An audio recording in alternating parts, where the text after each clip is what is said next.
India Legal presents Courts Roundup.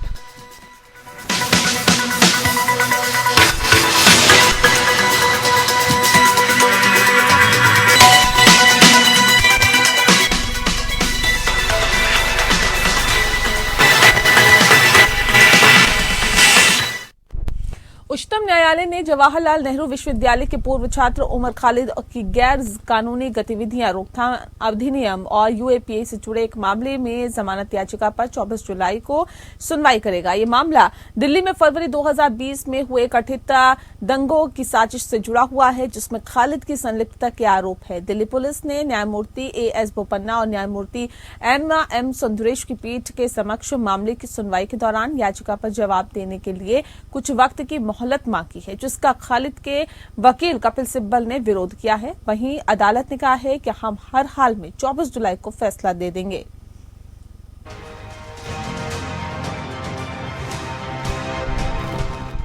Supreme court ने दिल्ली दंगों की साजिश मामले में कार्यकर्ता उमर खालिद द्वारा दायर जमानत याचिका पर 24 जुलाई को सुनवाई करने का फैसला किया है। खालिद को फरवरी 2020 में हुई सांप्रदायिक हिंसा के आसपास की बड़ी साजिश में कथित संलिप्तता के गैर कानूनी गतिविधि रोकथाम अधिनियम के तहत गिरफ्तार किया गया था। खालिद ट्रायल के इंतजार में सितंबर 2020 से सलाखों के पीछे है। जस्टिस एएस बोपन्ना और जस्टिस एम सुंदरेश की खंडपीठ खालिद की याचिका पर विचार कर रही है, जिसमें पिछले साल जमानत देने से इनकार करने के दिल्ली हाई कोर्ट के फैसले को चुनौती दी गई थी। संक्षिप्त सुनवाई के दौरान दिल्ली पुलिस के वकील ने जवाबी हलफनामा दाखिल करने के लिए और समय मांगा। खालिद की ओर से पेश सीनियर वकील कपिल सिब्बल ने विरोध करते हुए कहा, दायर करने के लिए जवाब क्या है? ये जमानत याचिका है। वो आदमी 2 साल और 11 महीने से हिरासत में है। प्रारंभ में खंडपीठ ने स्थगन के अनुरोध को स्वीकार कर लिया और मामले को इस शुक्रवार को सूचीबद्ध करने का निर्देश दिया। हालांकि पुलिस के वकील ने और समय देने की प्रार्थना की। जस्टिस बोपन्ना ने अतिरिक्त समय के अनुरोध पर असहमति व्यक्त करते हुए वकील से कहा, आपको आज तैयार रहना चाहिए था। वकील ने अपना बचाव करते हुए कहा, चार्जशीट बड़ी है, हजारों पन्नों में है। मुझे 2 दिन पहले कागजात दिए गए। खंडपीठ जमानत की सुनवाई 24 जुलाई तक स्थगित करने पर सहमत हो गई। पुलिस के वकील की इस चिंता के जवाब में कि सोमवार को बोर्ड बहुत भारी हो सकती है, जस्टिस बोपन्ना ने दृढ़ता से कहा, चाहे सोमवार को बोर्ड भारी हो, हमें निर्णय लेना होगा। निर्णय लेने में हमें 1 या 2 मिनट लगेंगे। जवाहरलाल नेहरू यूनिवर्सिटी के पूर्व रिसर्च स्कॉलर खालिद 2020 उत्तर पूर्वी दिल्ली सांप्रदायिक दंगा मामले से संबंधित बड़ी साजिश के आरोपियों में से एक हैं।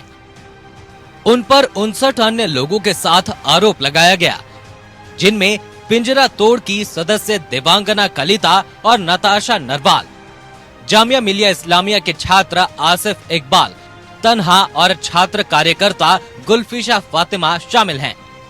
खालिद और जेएनयू छात्र शर्जिल इमाम इस मामले में आरोप पत्र दायर करने वाले आखिरी व्यक्ति हैं। जरगर, कलिता, नरवाल, तन्हा और जहान को पहले ही जमानत मिल चुकी है। कलिता, नरवाल और तन्हा को पिछले साल जस्टिस सिद्धार्थ मृदुल और जस्टिस अनूप जयराम भंभानी की खंडपीठ ने जमानत दे दी। पिछले साल अक्टूबर में दिल्ली हाई कोर्ट ने खालिद को जमानत देने से इनकार करने वाले ट्रायल कोर्ट के मार्च 2022 के आदेश को बरकरार रखा। Bureau report.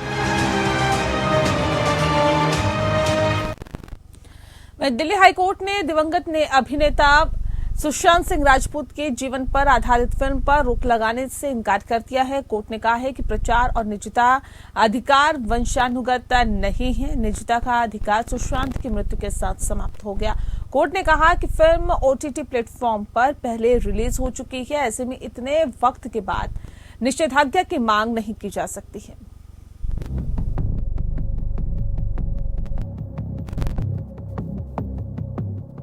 दिल्ली हाईकोर्ट ने दिवंगत बॉलीवुड अभिनेता सुशांत सिंह राजपूत के जीवन पर आधारित फिल्म न्याय द जस्टिस की रिलीज पर रोक लगाने से इनकार कर दिया, जो जून 2021 में ओटीटी प्लेटफॉर्म लैप पर रिलीज हुई थी। जस्टिस सी हरिशंकर ने फिल्म के निर्माताओं और निर्देशक के खिलाफ दिवंगत अभिनेता के पिता द्वारा दायर मुकदमे में अंतरिम निषेधाज्ञा की मांग करने वाला आवेदन खारिज कर दिया। उन्होंने आरोप लगाया कि ये फिल्म सुशांत सिंह राजपूत के कानूनी प्रतिनिधियों की अनुमति के बिना बनाई गई है। जस्टिस सी हरिशंकर ने ये देखते हुए कि प्रचार और निजता अधिकार वंशानुगत नहीं है और दिवंगत अभिनेता की मृत्यु के साथ समाप्त हो गए, इतने वक्त के बाद निषेधाज्ञा की मांग नहीं की जा सकती है, खासकर जब ये पहले ही हो चुकी है। कुछ समय पहले फिल्म को ऑनलाइन प्लेटफॉर्म पर जारी किया गया और अब तक इसे हजारों लोगों ने देखा होगा। ये नहीं कहा जा सकता है कि फिल्म भारतीय संविधान के अनुच्छेद 19 की उपधारा 2 का उल्लंघन कर रही है। इसीलिए फिल्म के आगे प्रसार पर रोक लगाने से अनुच्छेद 19 की उपधारा 1A के तहत प्रतिवादियों के अधिकारों का हनन होगा। अदालत ने कहा कि ये मानते हुए भी कि फिल्म सुशांत सिंह राजपूत के प्रचार अधिकारों का उल्लंघन करती है या उन्हें बदनाम करती है, दिवंगत अभिनेता के लिए अतिक्रमणीय अधिकार व्यक्तिगत हैं और ये नहीं कहा जा सकता है कि ये उनके पिता को विरासत में मिला है। जस्टिस शंकर ने हालांकि कहा कि राजपूत के पिता का मुकदमा चलाने और मुकदमा चलाने का अधिकार जहां तक फिल्म के निर्माताओं और निर्देशक से नुकसान का दावा है, संरक्षित रहेगा। जस्टिस शंकर ने आगे ये भी कहा कि कानून खुद को सेलिब्रिटी संस्कृति को बढ़ावा देने का माध्यम नहीं बनने दे सकता है और जो अधिकार किसी के व्यक्तित्व से निकलते हैं वो सभी के लिए उपलब्ध होंगे, न कि केवल मशहूर हस्तियों के लिए। अदालत ने आगे कहा कि मेरे विचार से सेलिब्रिटी स्टेटस जैसी क्षणभंगुर चीज पर कानूनी अधिकार जमाना विरोधाभास प्रतीत होता है। फिल्म को देखने के बाद अदालत ने पाया कि स्पष्ट है कि फिल्म के पात्र महेंद्र सिंह, उर्वशी और केशव सिंह केवल सुशांत सिंह राजपूत, रिया चक्रवर्ती और राजपूत के पिता के उपनाम हैं। अदालत ने कहा, यहाँ कुछ अफसोस के साथ ये कहना होगा कि प्रतिवादियों द्वारा अपनाया गया रुख फिल्म बॉलीवुड उद्योग में संघर्षरत अभिनेताओं के प्रति अपनाया जाने वाला ही रुख है। फिल्म की कहानी व्यवहारिक रूप से SSR के जीवन की दैनिक कहानी है। Bureau report, APN news.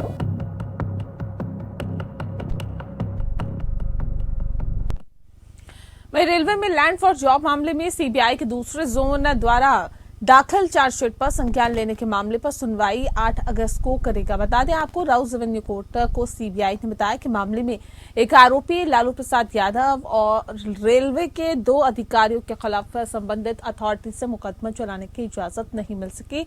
इसके बाद कोर्ट ने चार्जशीट पर संज्ञान लेने के लिए 8 अगस्त की तारीख तय कर दी है। दरअसल लैंड फॉर जॉब मामला जो है वो सीबीआई के दूसरे जोन द्वारा एक दूसरी चार्जशीट दाखिल की गई है, जिसमें बिहार के उप मुख्यमंत्री तेजस्वी यादव, बिहार के पूर्व मुख्यमंत्री लालू प्रसाद यादव और रेलवे के 2 अधिकारियों समेत 17 लोगों के नाम शामिल किए गए हैं। वहीं रेलवे में लैंड फॉर जॉब मामले में सीबीआई द्वारा मुख्य मामले में दाखिल चार्जशीट पर भी सुनवाई 25 जुलाई को होगी। सीबीआई के द्वारा मुख्य मामले में दाखिल की गई चार्जशीट में लालू प्रसाद यादव, राबड़ी देवी, मीसा भारती, कई रेलवे के अधिकारियों और जमीन के बदले नौकरी पाने वाले लाभार्थी समेत 14 को आरोपी बनाया गया, जिस पर कोर्ट संज्ञान ले चुका है। इसी साल जनवरी में जमीन के बदले नौकरी से जुड़े केस में लालू प्रसाद यादव के खिलाफ सीबीआई को गृह मंत्रालय से मुकदमा चलाने की मंजूरी मिल गई थी। सीबीआई ने पिछले साल अक्टूबर में अपनी चार्जशीट में लालू प्रसाद यादव, उनकी पत्नी राबड़ी देवी, बेटी, मध्य रेलवे के तत्कालीन GM, तत्कालीन CPO, कुछ निजी व्यक्तियों और मामले में कुछ अभ्यर्थियों समेत 16 आरोपियों को नामजद किया था। सीबीआई ने उस दौरान कहा था कि जांच के दौरान ये पाया गया है कि आरोपियों ने मध्य रेलवे के तत्कालीन महाप्रबंधक और केंद्रीय रेलवे के CPO के साथ साजिश रचकर जमीन के बदले में अपने या अपने करीबी रिश्तेदारों के नाम पर लोगों को नौकरी दी थी। ये जमीन प्रचलित सर्किल रेट से काफी कम और बाजार दर से काफी कम कीमत पर हासिल की गई थी।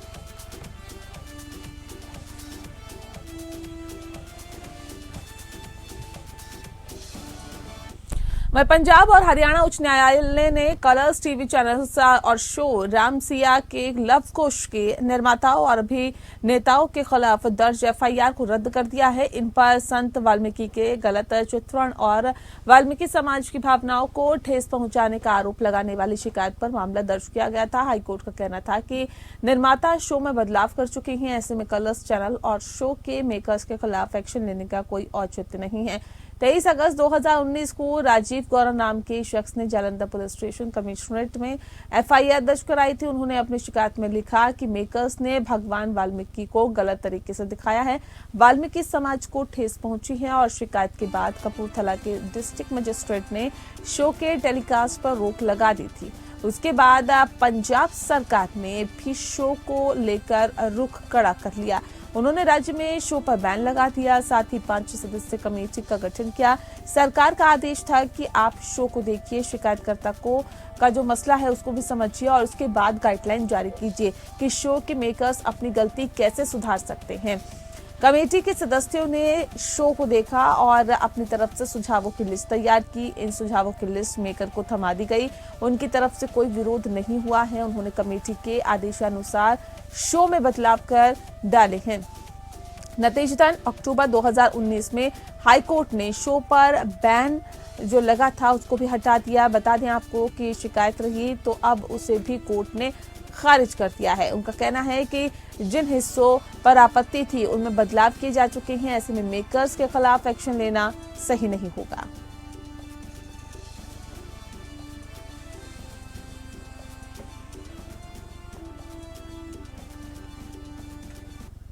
प्रदेश राज्य के एक पूर्व अतिरिक्त महाधिवक्ता द्वारा अपनी बकाया फीस के बिलों का भुगतान करने के लिए राज्य सरकार के खिलाफ परमादेश की मांग करने वाली एक रिट याचिका का निपटारा करते हुए सुप्रीम कोर्ट ने संदेह व्यक्त किया कि क्या ऐसी याचिका दायर की जा सकती है। कोर्ट ने शंका जाहिर की कि क्या संविधान के अनुच्छेद 32 के तहत क्षेत्राधिकार का प्रयोग करते हुए शुल्क के लिए याचिकाकर्ता इस तरह के रिट दायर की जा सकती है। न्यायमूर्ति एस ओका और न्यायमूर्ति संजय करोल की खंडपीठ ने याचिकाकर्ता के लिए उपलब्ध अन्य सभी उपायों को खुला रखते हुए याचिका का निपटारा कर दिया है। अब सवाल ये उठता है कि आखिर अनुच्छेद 32 क्या है और कब इसका इस्तेमाल किया जाता है। इंडिया लीगल के वेब रिपोर्टर आपको देंगे जानकारी, सुनिए आप भी।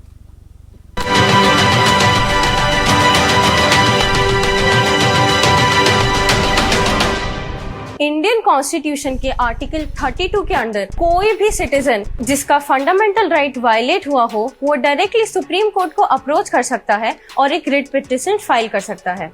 आर्टिकल 32 क्लॉज 2 में 5 टाइप के रिट पिटिशंस मेंशन किए गए हैं। अब ये बात तो हम जान ही चुके हैं, लेकिन क्या ये रिट्स एडवोकेट्स अपनी फीस लेने के लिए भी यूज कर सकते हैं? अभी रिसेंटली उत्तर प्रदेश के एडिशनल एडवोकेट जनरल ने अपनी फीस रिकवर करने के लिए सुप्रीम कोर्ट में रिट ऑफ मैंडेमस का एक पिटिशन फाइल किया। अभी ऐसी पिटिशन को देखकर जस्टिस एएस ओका और जस्टिस संजय करोल भी शॉक हो गए। उन्होंने बोला कि वे किसी भी लॉ ऑफिसर को एक रिट पिटिशन के थ्रू अपनी फीस रिकवर करने की परमिशन नहीं देंगे और ये सलाह दी कि एक प्रॉपर केस फाइल किया जाए और फीस रिकवर करी जाए।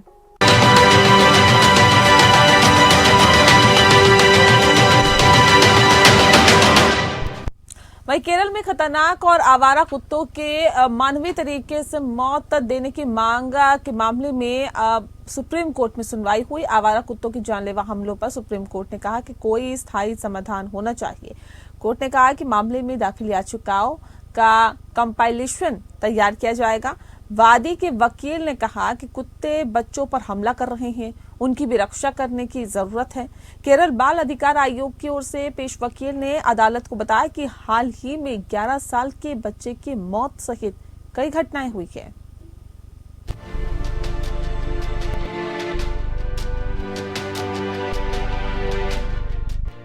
केरल में खतरनाक आवारा कुत्तों को मानवीय तरीके से मौत देने की मांग के मामले पर सुनवाई हुई। जस्टिस जेके माहेश्वरी की अध्यक्षता वाली बेंच ने कहा कि मामले में दाखिल याचिकाओं का कंपाइलेशन तैयार किया जाएगा। इसमें याचिकाओं में दिए गए मुद्दों का 2 हफ्ते में एक चार्ट तैयार किया जाएगा, जिसके आधार पर राहत के लिए की गई मांग पर विचार किया जा सके। साथ ही मामले पर सुनवाई के दौरान कोर्ट ने कहा कि वो इस मामले को हल करने के लिए एमिकस क्यूरी नियुक्त करेगा। मामले में याचिकाकर्ता की ओर से पेश वकील ने कहा कि जनसंख्या नियंत्रण से इस समस्या का हल नहीं होगा। कुत्ते बच्चों पर हमला कर रहे हैं, उनकी भी रक्षा करने की जरूरत है, क्योंकि मानव जीवन भी महत्वपूर्ण है। वहीं पशु कल्याण बोर्ड के लिए पेश वरिष्ठ वकील सिद्धार्थ लूथरा ने कहा, हमारे पास कुछ सुझाव है, कोर्ट चाहे तो उन पर विचार और पीठ इस पर विचार कर सकती है। हम पिछले 6 सालों से मामले को देख रहे हैं। हम चाहते हैं कि इस मुद्दे का समाधान निकले। मामले में एक अन्य वकील ने कोर्ट को बताया कि जयपुर, दिल्ली और मुंबई में कोई घटना नहीं हुई है, क्योंकि राज्य सरकार आगे आई है और आवश्यक कदम उठाए हैं। ये एक नाजुक मुद्दा है। कुत्तों की आबादी पर विचार करने की आवश्यकता है। केरल पंचायत के वकील की तरफ से कहा गया कि इस मुद्दे को जल्द से जल्द हल करने की जरूरत है, क्योंकि कुत्तों के आतंक के कारण 6 स्कूलों को बंद करने की नौबत आ गई है। जबकि पशु कल्याण बोर्ड की सदस्य अंजलि गोपालन ने कोर्ट को बताया कि प्रशासन घरों में घुसकर कुत्तों को मार रहा है। इसकी इजाजत नहीं दी जा सकती। अदालत केरल राज्य बाल अधिकार संरक्षण आयोग द्वारा दायर याचिका पर विचार कर रही थी, जिसमें केरल में आवारा कुत्तों के हमलों में वृद्धि का हवाला दिया गया। खासकर बच्चों के खिलाफ इस खतरे को रोकने के लिए निर्देश देने की मांग की गई। पूर्व केंद्रीय मंत्री कन्नथनम व्यक्तिगत रूप से पेश हुए और उन्होंने कहा कि उन्होंने इस मामले में पक्षकार आवेदन दायर किया। उन्होंने कहा, मैं जानवरों से प्यार करता हूं, मैं इंसानों से भी प्यार करता हूं, इसीलिए मैंने कुछ व्यवहारिक सुझाव दिए हैं। पूर्व मंत्री ने कहा कि जस्टिस दीपक मिश्रा ने सभी राज्यों को पशु जन्म नियंत्रण नियमों का पालन करने का निर्देश दिया। केरल उन नियमों का पालन नहीं कर रहा है। केरल की स्थिति देश के बाकी हिस्सों से इतनी अलग कैसे हो सकती है? फिलहाल सुप्रीम कोर्ट 16 अगस्त को मामले पर सुनवाई करेगा। वैधानिक निकाय ने लंबित सिविल अपील में सुप्रीम कोर्ट के समक्ष हस्तक्षेप आवेदन दायर किया, जिसमें कन्नूर जिला पंचायत ने भी जिले में संदिग्ध पागल या बेहद खतरनाक कुत्तों को इच्छा मृत्यु देने का निर्देश देने के लिए याचिका दायर की। Bureau report, APN news. और इसी के साथ फिलहाल इस बुलेटिन में इतना ही। नमस्कार। India Legal presents Courts Roundup.